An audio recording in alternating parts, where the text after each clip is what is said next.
The rhythm section is directed by Reed Morano and stars Blake Lively, Jude Law, and Sterling K. Brown. And this is the story of a woman named Stephanie Patrick who is going through a horrible time in her life after her entire family dies on a plane crash. She becomes very self destructive and not really caring about what happens to her anymore. When somebody approaches her and says, well, what actually happened on that plane was a terrorist attack and there was a bomb on it. And we know who may have actually done it, and we know where he might be.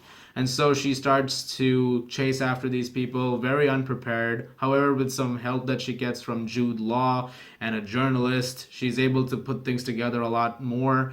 And she's able to go after these specific targets with a more focused mind and super spy skills if need be. This film was originally supposed to release in 2019, I believe, but there were significant production delays because of Blake Lively getting a horrible injury on set, which makes sense. The film was pulled back a little bit, and now it's releasing almost a year later. On another note, the film is written by Mark Burnett, who also wrote the novel The Rhythm Section, and it's part of his trilogy of books having this character be the star of them. I like Blake Lively a lot. I think she's very good in some movies where she's had to be the sole lead.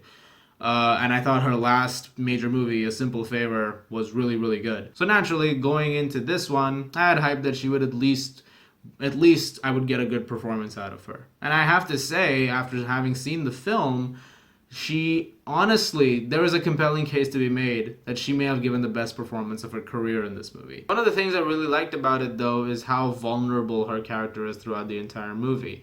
When you get to someone who is training to be this super spy sort of a person and can take down enemies, normally there comes a point where it's like it all seems invincible, and there's never any moment where it's like, oh my god, like this is my first thing and I'm actually kind of nervous here.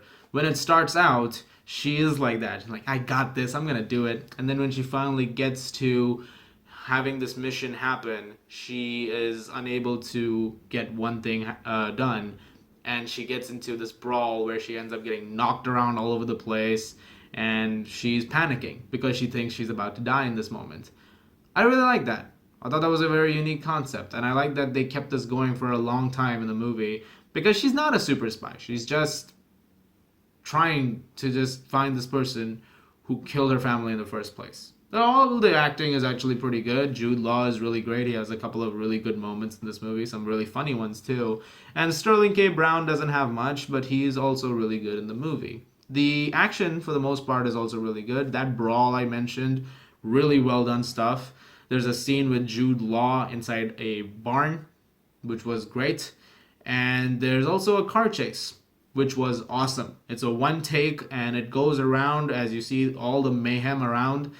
And it's done in a very claustrophobic way, which might be divisive for some because, I guess they could have filmed it some other way. But I really like the way they did it. It almost gives you this perspective of what she's seeing rather than what you should be seeing from like an aerial view or something. All that being said, I found this film to be a bit of a mixed bag. There were certain things about it I was not a fan of. One of my biggest issues with this film is it's a bit too familiar to some other stuff. There are significant traces of Red Sparrow and Atomic Blonde in this movie, and to an extent Kill Bill as well. Not a fan of that. There was definitely a few points which were very straight out of Red Sparrow, in fact, especially the way certain events take place that lead into that character in that movie having to do something, and this character in this movie having to do something.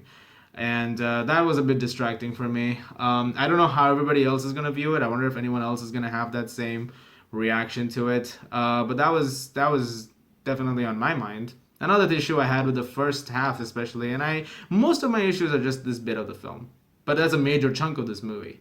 There's also the pacing and the songs. There's a lot of abrasive music choices that actually last throughout the entire film in a way, and it also has a very derivative score at points because the producer of it was apparently Hans Zimmer, and the actual composer of this film, I guess, really liked Hans Zimmer, so there's a lot of moments in here which sound straight out of a Hans Zimmer movie.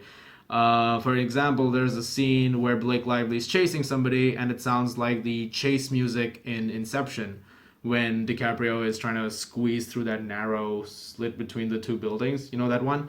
Yeah. So that was a bit distracting also for me. The film is trying to establish this thing where she's building up as a hero of sorts and someone we can relate to. I wish they'd done it in a more compelling way. I am fine with extended training montages or taking some time to develop a person's skills. What I am not a fan of is you don't make it interesting. And I wish they'd made it a lot more interesting. And sometimes the threat level stuff also seems a little vague because at the end of the day, the people she's going after are people who are responsible for the death of her entire family. But there's some emotional depth lacking in the fact that, what her connection with her family is, despite getting several flashbacks to her moments with them.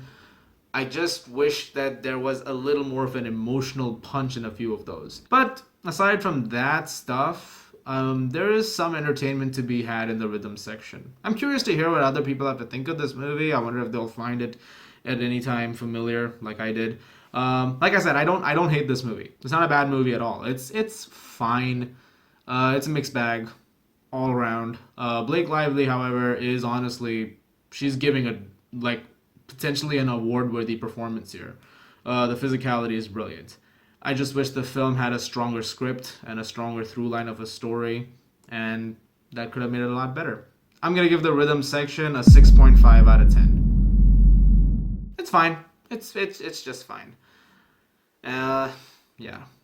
Thank you very much for watching, guys. Look forward to more reviews very soon. As always, if you like this, please do subscribe, and I'll see you guys at the movies.